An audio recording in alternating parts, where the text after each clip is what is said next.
Tom Hanks Yeah, is our sorry. special guest. You're either this being morning. punished or rewarded. I'll let you decide later on. What a way to wake up. Oh, Yeah. Tom, thank you so much for coming on the show. Now, does my voice sound Woody-esque this early in the morning? It is. Because usually he's in a slightly upper register. And we've been doing this now. The first time I recorded Woody was 1991. Now, where were you in 1991? You We're don't older wanna than we know. look. Ah, easy now. Not you, love. Nah, this is before you were born. I know the right people. But I like to think that it can still work because I don't smoke. I have very few vices outside of the occasional soft-serve frozen yogurt. And I still have a very immature, high, squeaky voice, particularly when I get excited. So I can still reach those upper Woody registers. I'm loving that. Do you, Tom? I want to know. Do you cry when you watch the films? Do you get emotional? I'll tell you this. No, because when we see them for the first time, we are seeing them for the first time. We are usually in these dark rooms and we just provide oceans of this raw material and we don't know what those geniuses at Pixar are going to do with what we do. And so the first time we see them, I'm as enthralled as anybody. Said, oh my Lord, look at this thing. But just 2 weeks ago, my granddaughter, who was only 3 years old, she was over and her father, my son, put on Toy Story 2, which I had not seen since, when did Toy Story, Crackstaff? When did Toy Story 2 come out? Obviously, Look we it were up on still the at internet. school. But her involvement in it and not understanding that the guy sitting on the chair in his pajamas right next to her was actually the voice coming out of that. That was a very emotional thing. And so, yeah, I got choked up watching her because she did everything you would want an audience member to do. Oh, no. Oh, dear me. She did everything you would want. And Sounds like you need to take her around with you, just everywhere in life. Well, she's a pretty sprightly character anyway. She'll perk me up when I feel down. I was going to ask you, the toys have obviously been around for a long time, which is quite unusual in this day and age.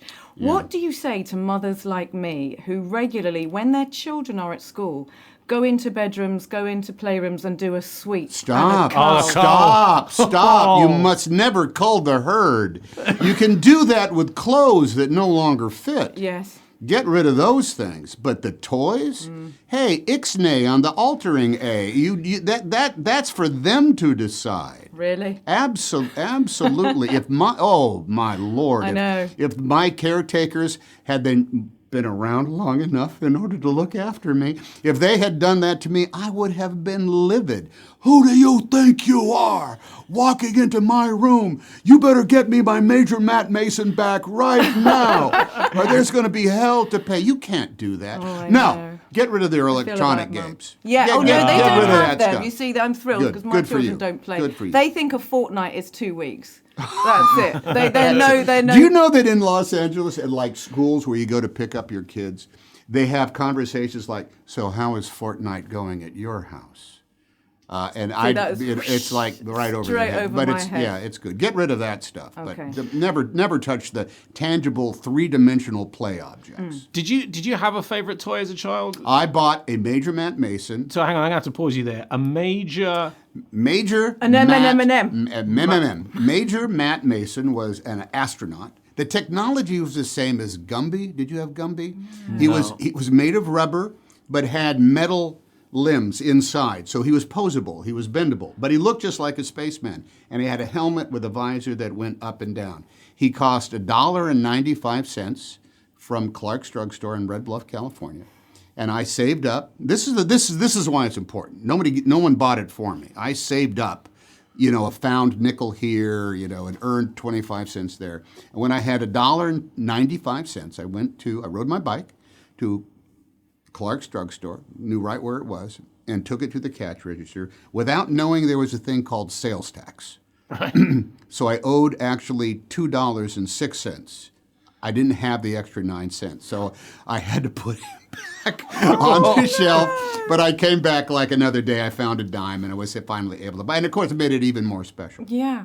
I was going to ask, without giving away too much of the plot to anyone that hasn't seen it, one of the toys gives away one of his kind of body parts or an essence of himself. If you could be a living donor, Right. if you could be a living Sure. donor and see the joy on somebody else's face by giving them a part of you, what part of you would wouldn't they it be the give? eyes? Wouldn't you want give, wouldn't you don't give know. the eyes? I mean, what do they need? I'll give you what you need. Toenail, anything. kidney, liver, gallbladder, hunk of Gallbladder's intestine. useless. Nonetheless, someone might want to have a spare. And if you had a pulley string, Tom, Oh. what would your catchphrase be? Oh, be careful now. Easy. Yeah, let's clean it up. It's Easy now. breakfast. It's It would breakfast. It would probably be the thing that I write at the bottom of some emails. There was a football player in American football by the name of Kenny Stabler, and when he was asked, what his philosophical approach to playing football was, he said, "Throw deep, baby," which means just go for the end zone every time. Throw deep, baby. So if I had a pull spring on me, and that's what I'd say. Throw deep, baby. We love can't. that. We obviously. What can we say about the film? Good question. Yeah. Spoiler alert. Spoiler alert. Toys talk. Are we allowed to say that, crack staff? The toys come to life? I think they should be familiar with that. I would say this. This is what happens. Bonnie, they live in Bonnie's room now, and they are Bonnie's toys. Bonnie goes through a major life change by starting kindergarten. Do you have kindergarten here? Yeah. What is the first grade that kids go to school in the... We call it Nursery. kindergarten and then pre-prep. Okay, Primary. all right. Yeah, my daughter's 7. Maybe it might be pre-prep or preschool, as we Yeah. would say. She goes to kindergarten and she doesn't want to, and she's worried about it. But she comes home from her first day having made a new friend. Okay, how's that? Yeah. That's good. That is so general and yet so specific that I don't think we can't be prosecuted for it. It's spoiler You can't alerts be. here. It is typical, though, isn't it, that a child always plays with the box or Yeah. plays with something that something doesn't I've really done- have to cost anything. Isn't that great? Hey, I love kids. that. Hey, Daddy came home with something special. What is it? Oh, this is a box. They'll turn it into something. So what happens? Because the first 3 films kind of made up there was a sort of trilogy there, possibly. What happens now? Is that it for 4? Are we going to get another one? That is a very good. Every time we have come back to do another one, we've said to the Pixar geniuses, really, you think you can match that last one? I think you're insane. And they all have looks of absolute terror on their face. They don't know if they can. They don't want to blow it. They don't want to put out a Toy Story movie that would be okay. And we always begin the process thinking that we'll find our way to what will be the final film. I would be hard pressed to say that instantaneously we could say, oh yeah, there'll be a 5th one, because I'm amazed that there was a 4th one. But here's what I think could happen. Say 2 years from now, somebody at Pixar will wake up in the morning without any thought in their head and in a blinding flash see what Toy Story 5 could be. And then it could start all over again. And I'm holding off. I'm not going to start really hitting the cigarettes or the booze until that happens. Yeah. So I'll lay feel off for because you. I don't want to. Hey guys, listen. Okay, let me. All right, isn't that ruined? Okay. There's a snake in my boots. I don't want to be that guy. Would it be advertising cold and flu Yeah, remedies? that's right. That'd be his Yeah, only yeah. gig. And we're running out of time, sadly, but I Rats. got one more question for you, if I may. We know, obviously, that we know you are Woody, but can you do any other characters from the films? Can you do an impression of any other Toy Story character? Well, I think that's kind of like sacrosanct. Is that I don't know. right? It's like- I don't know if I. Well, first of all, I don't want. There's a spoiler alert because there's some new characters. They're not allowed to do that.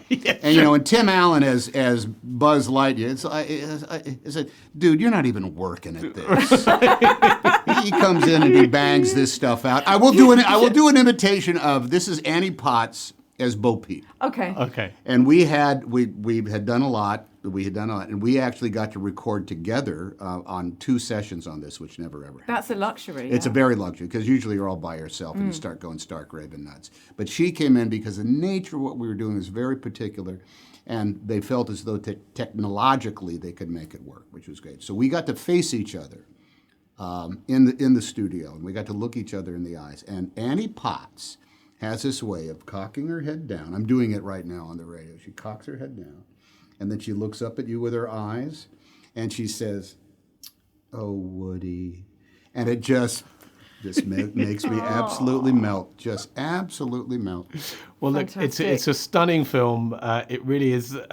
It's a wonderful film. Tom Hanks, thank you so much for being our special guest. guest. Thank you so much. I can't wait to take my children. I had to sit there with him to watch it. Oh, really? That was, gee. This is Heart.